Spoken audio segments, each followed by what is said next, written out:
ये वीडियो सिर्फ गणित में जो कमज़ोर बच्चे हैं, जिनको बिल्कुल कुछ नहीं आता है, सिर्फ उनके लिए है। इनके माध्यम से क्या करेगा, वो सिर्फ प्रश्न पढ़ेगा और प्रश्न का जो उत्तर होगा वो याद रख लेगा और इसी से वो अपना गणित का जो ऑब्जेक्टिव क्वेश्चन इसकी तैयारी कर लेगा और परीक्षा में पास हो जाएगा। समझ गया? तो आओ शुरू करते हैं। यदि पहला क्वेश्चन क्या है, यदि दो धनात्मक पूर्णांक के लस तथा मस समान हो तो संख्याएं होंगी। कह रहा है यदि दो धनात्मक पूर्णांकों का लस और मस समान हो यानी बराबर हो तो संख्या क्या होगी? अभाज्य होगा कि सह अभाज्य होगा कि बराबर होगा कि संयुक्त होगा? कौन होगा? बराबर होगा। यदि किसी भी दो पूर्णांक का लस और मस समान हो यानी बराबर हो तो वो संख्या भी क्या होगी? बराबर ही होगी, समान ही होगी। तो बराबर के जगह पर समान भी दिया रह सकता था, तो समान हो या बराबर दोनों एक ही शब्द है। दो पूर्णांक का लसा जो और मसब क्या हो? बराबर होगा तो संख्या क्या होगी? बराबर होगा यानी समान ही होगा। दूसरा क्वेश्चन देखो क्या करा है, किसी पूर्णांक m के लिए m कोई भी पूर्णांक हो सकता है, उसके लिए विषम संख्या का रूप है। विषम संख्या का रूप क्या है? m है कि m+1 है कि 6m+1 है। तो विषम संख्या का रूप होगा 6m+1। कहला कि इसी में वो पूर्णांक रखेगा ना तो खाली 20 में संख्या आएगा। तो क्या आएगा? खाली 20 में संख्या। बाकी इसमें रखेगा चाहे इसमें रखेगा तो कोई भी चीज़ आ सकता है। तीसरा क्वेश्चन है, यदि बहुपद px का, किसका? px का 1 शून्यक 5 हो, 1 शून्यक क्या हो? 5 हो, तो निम्नलिखित में कौन px का एक गुणनखंड है? शून्यक दिया हुआ है 5 तो गुणनखंड पूछ रहा है। तो गुणनखंड क्या करेंगे? px यानी x जो दिया है ना, x में ये जो 5 है इसके जगह पर लगा देंगे -5, तो यही क्या हो जाएगा? इसका गुणनखंड। हमको क्या करना है, बस इसका चिन्ह बदल देना है। यहाँ पर प्लस रहेगा तो माइनस वाला देखेंगे और माइनस रहेगा तो प्लस वाला देखेंगे। समझ गया? और यहाँ पर जो रहेगा वो लिख देंगे। हम गुणनखंड किसी संख्या कैसे निकालेंगे? px का गुणनखंड पूछ रहा है ना, तो हम x लिख देंगे। क्या लिख देंगे? x। और यहाँ पर जो भी संख्या रहेगा उसका चिन्ह बदल देंगे। क्या बदल देंगे? जैसे ये है +5, कौन सी है ये? ना ही कुछ होता +5 तो एवा कर देंगे -5। अगर एवा -5 रहता तो एवा कर देते +5। एवा +6 रहता तो एवा -6। खाली चिन्ह बदल करके पता कर लेंगे। तो गुणनखंड कौन होगा? x - 5 होगा कि 2x + 5 होगा कि x - 4 होगा कि x + 5 होगा? कौन होगा? +5 सही ऑप्शन होगा। समझ गया? याद रखना इन सबको। अगला क्वेश्चन है, बहुपद ay² + by + c का आलेख होता है। इसका आलेख पूछ रहा है। तो ये देखेंगे ये कौन सा बहुपद है? तो ये द्विघात बहुपद है। कौन बहुपद है? तो द्विघात बहुपद का आलेख जो होता है परवलय होता है। क्या होता है? परवलय। तो सही ऑप्शन क्या है? ए है हमारा। समझ गया? परवलय ऐसा रहता है, देखो यू के आकार का, ऐसे रहेगा चाहे ऐसे रहेगा, चाहे ऐसे भी रह सकता है ऐसे भी रह सकता है, लेकिन रहेगा यू के आकार का। इसे कहते हैं परवलय। इसके बाद का क्वेश्चन देखो, 1 + 3 + 5 खाली स्थान डॉट n पदों तक। कितने पदों तक? ये ध्यान से देखेगा तो ये विषम संख्या है, शुरू से लेकर के लगातार है ना, विषम संख्या का योग पूछ रहा है। कहाँ तक? n पदों तक, अनंत तक नहीं, n पदों तक। तो लगातार विषम संख्या अगर ऐसा रहे तो परीक्षा में ध्यान रखना, 1 + 3 + 5 n डॉट रहे तो n पदों तक इसका योग होता है n²। क्या होता है? n के पावर 2। समझ गया? कोई दिक्कत नहीं। अगला क्वेश्चन देखो, यदि समांतर श्रेणी के n पदों का योग Sn है, समांतर श्रेणी के n पदों का योग Sn है, तो nवां पद होगा। nवां पद क्या होगा? याद रखना, इसका फॉर्मूला होता है Sn - 1। दूसरा कोई ऑप्शन पर ध्यान नहीं देना है। इतना समझ गया? अगला क्वेश्चन है हमारा, कोसेक 50 डिग्री बराबर क्या होगा? सेक 50 डिग्री, साइन 40 डिग्री या कॉट 40 डिग्री, सेक 40 डिग्री। देखिए हम इसको बनाएंगे। कैसे बनाएंगे? ये बहुत इजी है। कोसेक 50 डिग्री को हम लिख सकते हैं 90 - 40, क्योंकि कोसेक का कोसेक रह गया और 90 - 40 बराबर होता है 50, तो 50 का 50 रह गया। इसको जो है हम इस रूप में लिख सकते हैं और इसको हम लिख सकते हैं कोसेक 90 डिग्री माइनस थीटा बराबर होता है सेक थीटा, लेकिन यहाँ पर कोसेक 90 डिग्री माइनस 40 है, तो यहाँ होगा सेक थीटा के जगह पर हो जाएगा 40।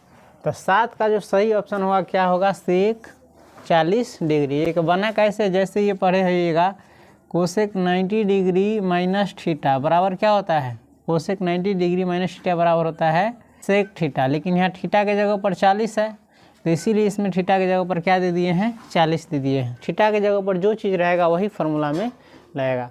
अगला क्वेश्चन है बिंदु -5/2 -3/4 किस चतुर्थांश में है। चतुर्थांश पूछ रहा है, तो चतुर्थांश में हम क्या है, संख्या हमारा जरूरी नहीं है, क्या है संख्या उनसे हमारा जरूरी नहीं है, चिन्ह जरूरी है। चिन्ह क्या होता है, देखिए इसको कहते हैं x का निर्देशांक और इसको कहते हैं y का निर्देशांक। तो x का निर्देशांक और y का निर्देशांक, इस दोनों में हमको चिन्ह से मतलब, इसमें देखिए अगर दोनों में, इस दोनों में क्या रहेगा, प्लस प्लस रहेगा तो ये होगा प्रथम में। चलो अगर इसमें x वाला में पहला में माइनस रहेगा, दूसरा में प्लस रहेगा, तो ये होगा द्वितीय में, और पहला में भी माइनस चिन्ह लगा रहेगा और दूसरा में भी माइनस चिन्ह लगा रहेगा, तो ये होगा तृतीय में, और पहला में होगा प्लस और दूसरा में होगा माइनस, तो ये होगा चतुर्थ में। किसमें, चतुर्थ में। तो देखेंगे हम इसका चिन्ह क्या है, इसका चिन्ह है माइनस माइनस।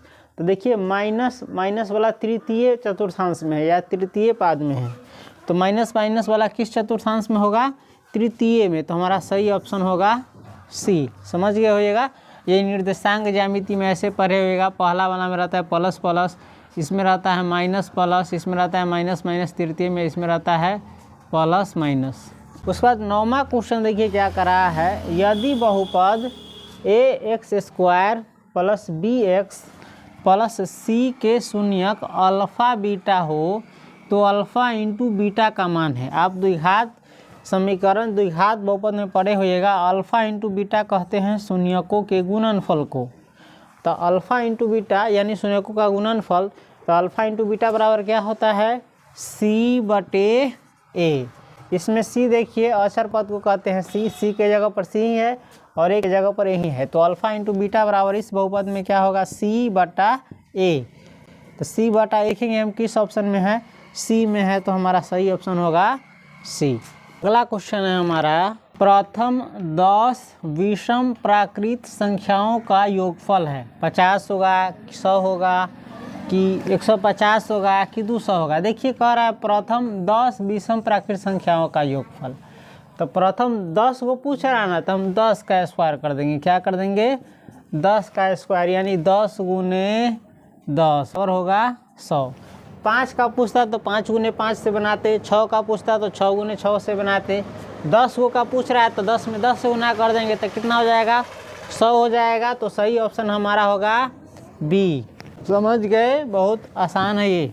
अगला क्वेश्चन है, यदि बहुपद px का एक शून्यक -3 हो, शून्यक क्या है, -3 हो, तो निम्नलिखित में कौन px का एक गुणनखंड होगा। गुणनखंड पूछ रहा है, दिया हुआ है px, तो हम लिख लेंगे p में जो x है हम वो x लिख देंगे, और शून्यक क्या दिया हुआ है, -3, तो हम इस माइनस खाली जो चिन्ह है उसको बदल देंगे। माइनस है तो प्लस कर देंगे, प्लस रहता तो माइनस कर देते। ये माइनस है तो माइनस को हम कर देंगे प्लस, और जो संख्या है वो लिख दिए। तो यही जो है ना उस बहुपद का गुणनखंड होगा। तो देखिए इस चारों में से कौन गुणनखंड होगा, x + 3 या x - 3 या x + √3 या x - √3 होगा क्या। सही ऑप्शन हमारा x + 3, -3 है तो x + 3। उसके बाद अगला क्वेश्चन है, sin² थीटा + cos² थीटा बराबर क्या होगा, 0 होगा कि 1 होगा कि -1 होगा कि 2 होगा। तो ये देखिए फार्मूला है, sin² थीटा + cos² थीटा बराबर होता है 1, तो हमारा सीधे सही ऑप्शन हो जाएगा बी, क्योंकि बी में ही 1 है। अगला क्वेश्चन देखिए, 2 वृत्तों की त्रिज्याओं का अनुपात 2:3 है, तो उनके क्षेत्रफलों का अनुपात है। देखिए 2 वृत्त की त्रिज्याओं का अनुपात दिया हुआ है 2:3, तो उनके क्षेत्रफलों का अनुपात पूछ रहा है, तो इनका क्षेत्रफल का अनुपात पूछेगा ना, तो इसमें हम क्या करेंगे, दोनों का स्क्वायर कर देंगे, 2 का स्क्वायर कर देंगे, अनुपात 3 का स्क्वायर कर देंगे, बराबर हो जाएगा। देखिए 2 का स्क्वायर होता है 4, अनुपात 3 का स्क्वायर होता है 9। तो हमारा सही ऑप्शन हो जाएगा 4:9। इसमें देखेंगे 4:9 किस में है, बी में है, तो हमारा बी ऑप्शन सही होगा। समझ गए। अगला क्वेश्चन है, आर त्रिज्या वाले वृत्त के लिए, आर त्रिज्या वाले वृत्त के लिए थीटा कोण वाले, कौन कोण वाले, थीटा कोण वाले त्रिज्य खंड की चाप की लंबाई है। तो थीटा कोण वाले त्रिज्य खंड के चाप की लंबाई बराबर होता है θ/360 × 2πr। तो उसका सूत्र ही होता है। तो इसमें सही ऑप्शन देखेंगे θ/360 कहाँ है, θ/360 × 2πr। तो इसमें हम देखेंगे ये है, बी में है θ/360 × 2πr। क्वेश्चन है हमारा, दो वृत्तों की परिधियों का अनुपात 2:3 है। अनुपात दिया हुआ है 2:3, उनके क्षेत्रफलों का अनुपात है। वृत्त की परिधि का अनुपात दिया हुआ है 2:3, तो क्षेत्रफलों का अनुपात पूछ रहा है। तो क्षेत्रफल के अनुपात में फिर हम पहले की तरह क्या कर देंगे, 2 है तो 2 का स्क्वायर कर देंगे, अनुपात 3 है तो 3 का स्क्वायर, बराबर हो जाएगा 2 के स्क्वायर 4, अनुपात 3 के स्क्वायर हो जाएगा 9। तो हमारा सही ऑप्शन होगा फिर से 4:9। तो इसमें देखेंगे हम 4 अनुपात किस में है, ए में है, तो ए ऑप्शन हमारा सही है। उसके बाद अगला क्वेश्चन है, बिंदु -1 -2 किस पाद में स्थित है। तो हम ये पहले भी बता चुके हैं, एक बार फिर से बता देते हैं। देखिए इसको कॉमा से पहले वाला जो होता है उसको कहते हैं एक्स निर्देशांक, और कॉमा के जो बाद रहता है उसको कहते हैं वाई निर्देशांक। तो इसमें संख्या क्या है, 1 है कि 2 है, इनसे हमको कोई मतलब नहीं, हमको बस चिन्ह देखना है, प्लस माइनस। देखिए एक्स में भी प्लस रहेगा और वाई में भी प्लस रहेगा, तो ये रहता है प्रथम में। समझ गए। एक्स में माइनस रहेगा और वाई में प्लस रहेगा, तो ये रहता है द्वितीय में। यानी शुरू में माइनस बाद में प्लस रहता है तो द्वितीय में, फिर दोनों में माइनस रहता है तो ये होता है तृतीय पाद में, और शुरू में रहता है प्लस फिर बाद में रहता है माइनस, तो ये होता है चतुर्थ पाद में। तो हम देखेंगे इसमें क्या है, दोनों में माइनस है यानी माइनस माइनस, तो माइनस माइनस वाला रहता है तृतीय पाद में। तो हम देखेंगे इसमें तृतीय कहाँ है, ए बी सी में तृतीय है, तो हमारा सी ऑप्शन सही है। उसके बाद अगला क्वेश्चन देखिए, कह रहा है एक्स अक्ष पर, किस अक्ष पर ध्यान रखिएगा, एक्स अक्ष पर किसी बिंदु के निर्देशांक का रूप होता है। एक्स अक्ष पर किसी भी बिंदु के निर्देशांक होगा x, 0, ये वाला होगा, है ना। अगर y अक्ष पर आता तो होता 0 y। तो इस प्रकार ध्यान रखिएगा, पूछ रहा है एक्स अक्ष पर, तो एक्स अक्ष पर किसी बिंदु के निर्देशांक का रूप होता है x0। तो हम देखेंगे x0 हमारा किस में है, ए में है कि बी में है कि सी में है कि डी में है। तो हमारा ए में है x0, तो हमारा सही ऑप्शन होगा ए, है ना आसान। नेक्स्ट क्वेश्चन है हमारा, निम्नलिखित में यानी इन चारों में समचतुर्भुज, समांतर चतुर्भुज, आयत और इनमें से कोई नहीं, इन चारों में किस में दोनों विकर्ण बराबर होते हैं। तो याद रखिएगा आयत में जो है दोनों विकर्ण बराबर होते हैं, तो हमारा ऑप्शन सही होगा इसमें सी।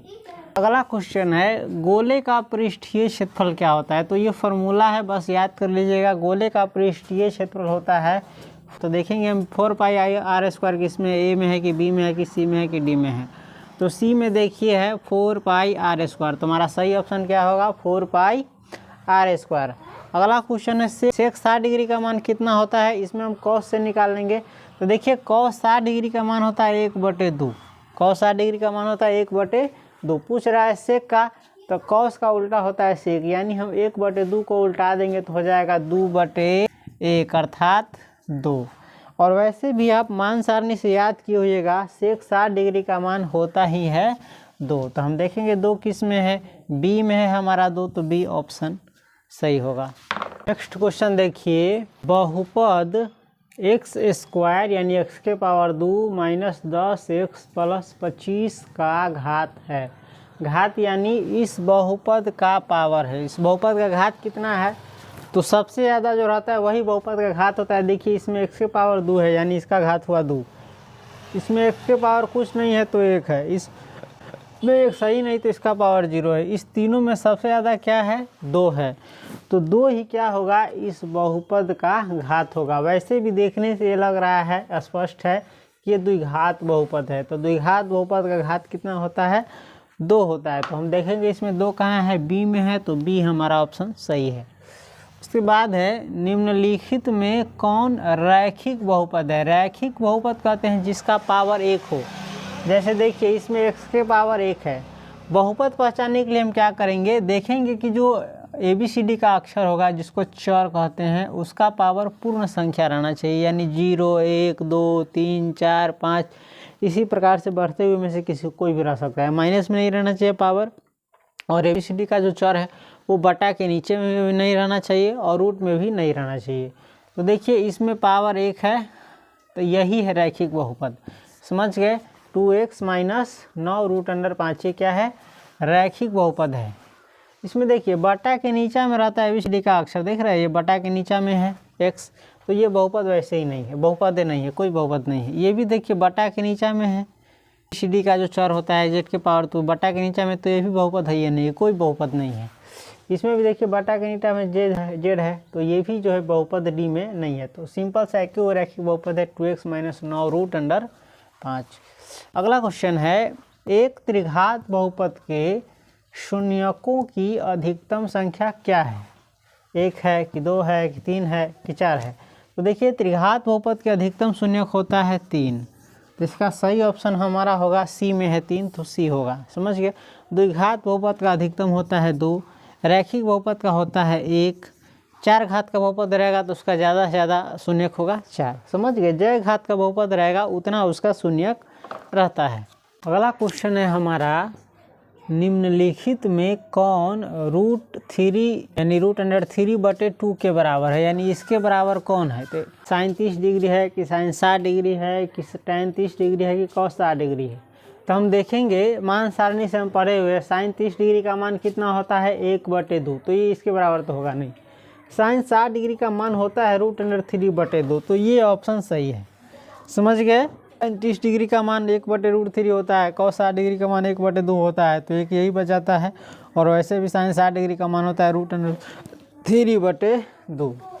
अगला क्वेश्चन देखिए, बिंदु 2 - 5 किस चतुर्थांश में स्थित है। तो ये हम पहले ही बता चुके हैं। देखिए इसमें है, शुरू में है प्लस और बाद में है माइनस, है ना। x का निर्देशांक का चिन्ह जो है प्लस है और y के निर्देशांक का चिन्ह माइनस है। तो प्लस माइनस किस चतुर्थांश में रहता है, प्लस माइनस किस चतुर्थांश में रहता है, चतुर्थ में रहता है। किस में रहता है, चतुर्थ में, बता चुके हैं।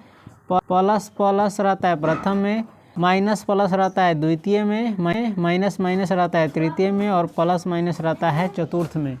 तो इसमें देखेंगे चतुर्थ कौन है, डी है, तो हमारा सही ऑप्शन होगा डी। इसके बाद है समबेलन का संपूर्ण पृष्ठ क्षेत्रफल होगा। तो ये सीधा फॉर्मूला पर है। समबेलन या बेलन का संपूर्ण पृष्ठ क्या होता है, 2πr × r + h। तो हम देखेंगे इसमें किस में है 2πr × r + h, तो सी में है। तो सी में देखिए 2πr × r + h, यही है समबेलन का संपूर्ण पृष्ठ क्षेत्रफल। अगला क्वेश्चन देखिए, कह रहा है पाई है, इसे कहते हैं पाई। पाई क्या है, एक अपरिमेय संख्या, एक परिमेय संख्या, एक पूर्णांक संख्या, इनमें से कोई नहीं। तो पाई है एक अपरिमेय संख्या। पाई क्या है, एक अपरिमेय संख्या है। उसके बाद है दो संख्याओं के लस तथा मस बराबर है तो संख्याएं हैं। दो कोई संख्या जिसका लस और मस दोनों क्या है, बराबर है, तो संख्या भी क्या होगा, बराबर ही होगा। क्या होगा, बराबर ही होगा। चाहे बराबर के जगह पर समान लिखा रहेगा तो समान होगा। समझ गए। अभाज्य नहीं होगा, अभाज्य नहीं होगा, संयुक्त भी नहीं होगा। अगला क्वेश्चन है, यदि y² - 6y + 8 इसके शून्यक जो है अल्फ़ा तथा बीटा हो तो अल्फ़ा × बीटा का मान होगा। देखिए अल्फ़ा × बीटा कहते हैं शून्यकों के गुणनफल को। अल्फ़ा × बीटा किसे कहते हैं, शून्यकों के गुणनफल को। तो शून्यकों का गुणनफल क्या होता है, ये द्विघात बहुपद है। द्विघात बहुपद में शून्यकों का गुणनफल होता है c/। इसमें देखिए c के जगह पर कितना है, c के अचर पद कहते हैं, तो c के जगह पर 8 है तो 8 होगा, बटे ए कहते हैं x² के गुणांक को, लेकिन यहाँ y² है तो y² का गुणांक होगा। y² का गुणांक यहाँ कुछ नहीं है, कोई संख्या नहीं है तो 1 होगा, तो इसको लिख सकते हैं 8/1 बराबर 8 ही होगा। तो हमारा सही ऑप्शन किस में है, ए में है 8। तो हमारा सही ऑप्शन क्या होगा, 8। अगला क्वेश्चन है हमारा साइन 30 डिग्री बराबर क्या होगा, 1 होगा कि 1/2 होगा कि √3/2 होगा कि 1/√2 होगा। 30 डिग्री का मान आप मान सारणी से याद किए होइएगा, साइन 30 डिग्री बराबर होता है 1/2। तो हम देखेंगे 1/2 किस में है, बी में है, तो हमारा बी ऑप्शन सही होगा। उसके बाद है निर्देशांक अक्षों के प्रतिच्छेदन बिंदु को कहा जाता है। निर्देशांक अक्ष जो होता है इसके प्रतिच्छेदन बिंदु यानी एक दूसरे को जहाँ पर काटता है उस बिंदु को क्या कहते हैं, भुज कहते हैं कि कोटि कहते हैं कि मूल बिंदु कहते हैं कि चतुर्थांश कहते हैं तो मूल बिंदु होगा इसमें, सी ऑप्शन सही। अगला है कह रहा है बिंदु -6 -8 किस पाद में स्थित है। तो ये भी हम बता चुके हैं, हमको संख्या नहीं देखना है, चिन्ह देखना है। देख सकते हैं एक्स निर्देशांक का चिन्ह है माइनस और वाई निर्देशांक का चिन्ह भी है माइनस। तो माइनस माइनस किस में रहता है, तृतीय में। तो तृतीय पाद देखेंगे कहाँ लिखा हुआ है, सी में है, तो सी ऑप्शन सही होगा। अगला क्वेश्चन है हमारा कॉट 90 डिग्री माइनस ए बराबर क्या होगा। देखिए कॉट 90 डिग्री माइनस थीटा बराबर होता है tan थीटा, तो कॉट 90 डिग्री माइनस ए बराबर होगा tan ए। बस थीटा के जगह पर ए है तो ए रख देंगे। तो इसमें सही ऑप्शन हमारा क्या है, tan में। ये सब फार्मूला है, सिर्फ क्या है, फार्मूला है, बनाने वाला नहीं है, फार्मूला है। उसी प्रकार से tan 90 डिग्री माइनस ए बराबर, तो ये याद रखने वाला है, tan 90 डिग्री माइनस ए बराबर होता है कॉट ए। देखेंगे इसमें कॉट ए कहाँ पर है, बी में है, तो बी ऑप्शन हमारा सही होगा। उसके बाद है आर त्रिज्या वाले, कौन त्रिज्या वाले, आर त्रिज्या वाले अर्धगोला के, किस गोला के, अर्धगोला कहते हैं जो आधा गोला हो पूरा नहीं हो, अर्धगोला के कुल पृष्ठ का क्षेत्रफल होगा। कुल पृष्ठ का क्षेत्रफल कितना होता है अर्धगोला का, 3πr²। क्या होता है, 3πr²। तो हमारा बी ऑप्शन सही होगा। चलिए नेक्स्ट क्वेश्चन देखिए, किसी बाह्य बिंदु से यानी किसी बाहरी बिंदु से वृत्त पर खींची गई स्पर्श रेखाओं की लंबाई क्या होगी, तो समान होगी, है ना, याद रखिएगा। जैसे ये वृत्त है और बाहर का ये बिंदु, इसे अगर इस पर स्पर्श रेखा खींचेगा, थोड़ा सा इस नहीं हो रहा है इसमें जल्दबाजी में, तो इस दोनों रेखा की जो लंबाई है क्या होगी, समान होगी यानी बराबर होगी। बिंदु 4, 3 किस चतुर्थांश में है, ये कई बार बता चुके हैं। देखेंगे सबसे पहले इसके शुरू में है प्लस और ये भी है प्लस, है ना। 4 के बगल में कौन चिन्ह है, 4 के पहले, इसको कहते हैं एक्स निर्देशांक और इसको कहते हैं वाई निर्देशांक। तो एक्स निर्देशांक का हम देखेंगे चिन्ह क्या है, प्लस है कि माइनस में है। 4, 3 से हमको मतलब नहीं, इसके चिन्ह से मतलब है। इसमें भी प्लस है और इसमें भी प्लस है, तो दोनों में प्लस है। तो शुरू में एक्स निर्देशांक का प्लस है, वाई निर्देशांक प्लस है, तो इस ये रहता है प्रथम चतुर्थांश में। तो प्रथम कहाँ पर है, ए में है, तो ए होगा। उसके बाद का क्वेश्चन है द्विघात समीकरण x² + 2x + 4, है ना, के शून्यक अल्फा बीटा हो। इसके शून्य क्या हो, अल्फा बीटा हो। तो अल्फा इंटू बीटा बराबर क्या होगा, देखिए अल्फा इंटू बीटा कहते हैं शून्यकों के गुणनफल को। तो अल्फा इंटू बीटा यानी शून्यकों के गुणनफल क्या होता है द्विघात बहुपद में, c/c यहाँ पर है 4, तो 4/a कहते हैं x² के गुणांक को, तो x² का गुणांक यहाँ 1 है, तो 4/1 बराबर होगा 4 ही। तो देखेंगे इसमें 4 कहाँ पर है, ए में है, तो ऑप्शन हमारा सही होगा। यदि किसी द्विघात बहुपद px बराबर 3x² + 4x + 4 के शून्यक अल्फा बीटा हो, तो अल्फा प्लस बीटा का मान क्या होगा। देखिए द्विघात बहुपद दिया गया है ये, और इसमें अल्फा शून्यक दिया हुआ है, मान करके चलिए अल्फा है और बीटा है ना। तो कह रहा है अल्फा प्लस बीटा का मान क्या होगा, यानी अल्फा प्लस बीटा कहते हैं शून्यकों के योग को। तो अल्फा प्लस बीटा यानी शून्यकों का योग बराबर क्या होता है द्विघात बहुपद में, -b/a। तो इसी पर हम रख देंगे, माइनस है तो माइनस, b कहते हैं x के गुणांक को। तो x का गुणांक इसमें यहाँ पर देखिए +4 है, तो प्लस दिखाएगा नहीं, सीधे 4/a कहते हैं x² के गुणांक को। तो x² में यहाँ कितना से गुना हो रहा है, 3 से, तो 3 लिख देंगे। तो यहाँ सही ऑप्शन हमारा निकल रहा है -4/3। तो देखेंगे -4/3 किस में है, ए में है, तो ए ऑप्शन हमारा सही होगा। उसके बाद है वृत्त की स्पर्श रेखा। की जो स्पर्श रेखा है स्पर्श बिंदु से होकर जाने वाली त्रिज्या पर, स्पर्श बिंदु से होकर जाने वाली त्रिज्या पर क्या होती है, लंब होती है। क्या होती है, लंब होती है। जैसे ये वृत्त है तो यहीं से दो स्पर्श रेखा गुजरेगा तो यहाँ पर जो सेंटर है, ये जो त्रिज्या पर ही क्या होता है, लंब होता है। समझ गए, यही कह रहा है इसमें। एक वृत्त पर कितनी स्पर्श रेखाएं हो सकती हैं, एक जो वृत्त है इस पर कितनी स्पर्श रेखा हो सकता है, अनगिनत हो सकता है और परिमित रूप से अनेक हो सकता है। समझ गए, तो सही ऑप्शन इसमें कितना होगा, सी। उसके बाद है किसी वृत्त की स्पर्श रेखा उसे खाली स्थान यानी कितनी बिंदुओं पर प्रतिच्छेद करते हैं, तो किसी भी वृत्त की स्पर्श रेखा जो है उसे एक ही बिंदु पर प्रतिच्छेद करते हैं। कितने बिंदु पर, एक बिंदु पर। जैसे ये वृत्त है इसकी स्पर्श रेखा जो होगा ये कै बिंदु पर प्रतिच्छेद करता है, एक ही बिंदु पर। उसके बाद है एक वृत्त की समांतर कितनी स्पर्श रेखाएं हो सकती है, तो एक वृत्त की जो है समांतर स्पर्श रेखा दो ही हो सकता है। समझ गए।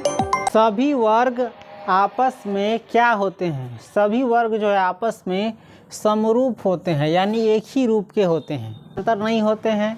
सभी वर्ग समान भी नहीं होते हैं, बहुरूप भी नहीं होते हैं, क्या होते हैं, समरूप होते हैं। जितने भी वर्ग है वो क्या होते हैं, समरूप होते हैं, यानी एक ही रूप के होता है, चाहे वो बड़ा हो या छोटा, उनसे कोई दिक्कत नहीं है। किसी त्रिभुज की भुजा के शीर्ष के नियामक है ना, जैसे त्रिभुज का तीनों शीर्ष होता है, एगो एक, एगो दो, एक तीसरा, तीनों का नियामक जो है x1 y1 x2 y2 तथा x3 y3 हो तो त्रिभुज के केंद्रक के नियामक होगा। तो केंद्रक का नियामक क्या होता है, तीनों का जो x निर्देशांक है उसका जोड़ बटे 3, यानी x1 जोड़ x2 जोड़ x3 बटे 3, एगो होता है y1 जोड़ y2 जोड़ y3 बटे 3। तो इसका सही ऑप्शन क्या होगा, हमारा सी होगा। लो, वृत्त के चाप की लंबाई बराबर है, वृत्त के चाप की लंबाई बराबर होती है थीटा बटे 360 गुने 2πr, तो बी ऑप्शन इसमें सही होगा। उसके बाद है अर्धवृत्त की परिमिति होती है पाई प्लस 2 इंटू आर, सूत्र है, समझ गया, तो सी ऑप्शन सही होगा। अर्धवृत्त की परिमिति होती है, इसमें अर्धवृत्त का परिमिति नहीं है, क्षेत्रफल है, वृत्त का क्षेत्रफल होता है। वृत्त का क्षेत्रफल क्या होता है, 1/2πr², बी ऑप्शन इसमें सही है। दो लगातार संख्याओं का मौसा है, दो लगातार संख्याओं का मौसा होता है 1, तो सही ऑप्शन होगा बी। दो क्रमिक सम संख्याओं का मौसा यानी HCF है, दो क्रमिक यानी दो लाइनें से जो सम संख्या आएगा, एक के बाद एक संख्या आएगा जो सम संख्या होगा, उसका मौसा कितना होगा, 2 होगा। दो या दो से अधिक अभाज्य संख्याओं का मौसा क्या होगा, 1 होगा। दो या दो से अधिक अभाज्य संख्या रहेगा तो उसका मौसा 1 ही होगा। दो लगातार विषम संख्याओं का मौसा होगा, दो लगातार विषम संख्या का मौसा होगा 1 ही। दो सह अभाज्य संख्याओं का मौसा है, मौसा HCF को मौसा ही कहते हैं, तो दो सह अभाज्य संख्याओं का मौसा होता है 1, तो एक ऑप्शन होगा। यदि और भी अभाज्य संख्याएं हैं, और भी अभाज्य संख्याएं हैं तो इनका LCM यानी लौसा क्या होगा, दो अभाज्य संख्या है तो लौसा इसी दोनों का गुना हो जाएगा, यानी AB। यदि दो संख्याओं का लौसा और मौसा समान हो तो वे संख्याएं क्या होगी, सह अभाज्य संख्याएं होगी। दो संख्याओं का लौसा और मौसा समान हो तो सह अभाज्य संख्या नहीं होगा, गड़बड़ हो गया, अंतिमा में समान संख्या होगा। समझ गया।